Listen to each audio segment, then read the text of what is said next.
जय श्री कृष्ण। जय एकादशी माता की जय। 80 वनवास शुक्ल पक्ष की पापा कुश एकादशी की कथा। युधिष्ठिर ने पूछा, है मधुसूदन, अब कृपा करके ये बताइए 80 वन के शुक्ल पक्ष में किस नाम की एकादशी होती है। भगवान श्री कृष्ण बोले, राजन, 80 वन के शुक्ल पक्ष में जो एकादशी होती है वह पापा कुश के नाम से विख्यात है। वह सब पापों को हरने वाली था उत्तम है। उस दिन संपूर्ण मनोरथ की प्राप्ति के लिए मनुष्य को स्वर्ग तथा मोक्ष प्रदान करने वाली पदना भजक संज्ञक मुझ वासुदेव का पूजन करना चाहिए। जितेंद्र मुनि चीर काल तक कठोर तपस्या करके जिस फल को प्राप्त करता है वह उस दिन भगवान गरुड़ को प्रणाम करने से मिल जाता है। पृथ्वी पर जितने तीर्थ और पवित्र देवालय हैं उन सब के सेवन का फल भगवान विष्णु के नाम कीर्तन मात्र से मनुष्य प्राप्त कर लेता है। जो सारे धनुष धारण करने वाली सर्वव्यापक भगवान जनार्दन की शरण में आ जाते हैं उन्हें कभी यमलोक की यातना नहीं भोगनी पड़ती।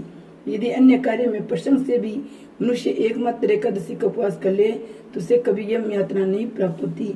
जो पुरुष विष्णु भक्त होकर भगवान शिव की निंदा करते हैं वे भगवान विष्णु के लोक में स्थान नहीं पाते, उसे नीचे नरक में गिरना पड़ता है।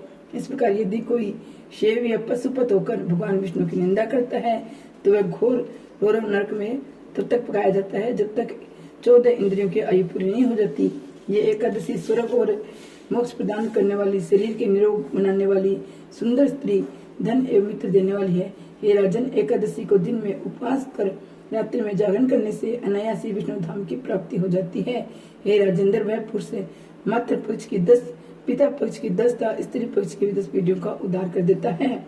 एकादशी व्रत करने वाले मनुष्य दिव्य रूपधारी, चतुर्भुज, गरुड़ की ध्वजा से युक्त, हार से सुशोभित, पीताम्बरधारी होकर भगवान विष्णु के धाम को जाते हैं।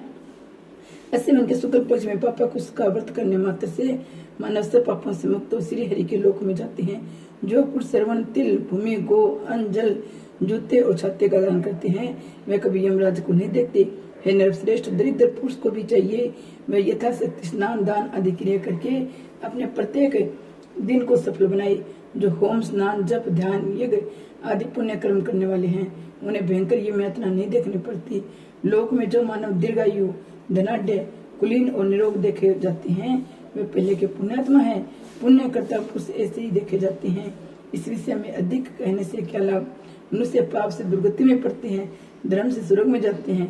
हे राजन, तुमने मुझसे जो कुछ पूछा था उसके अनुसार पापा कुश का मात्म्य मैंने वर्णन किया है। अब और क्या सुनना चाहते हो। जय श्री कृष्ण भगवान की जय। जय एकादशी माता की जय हो।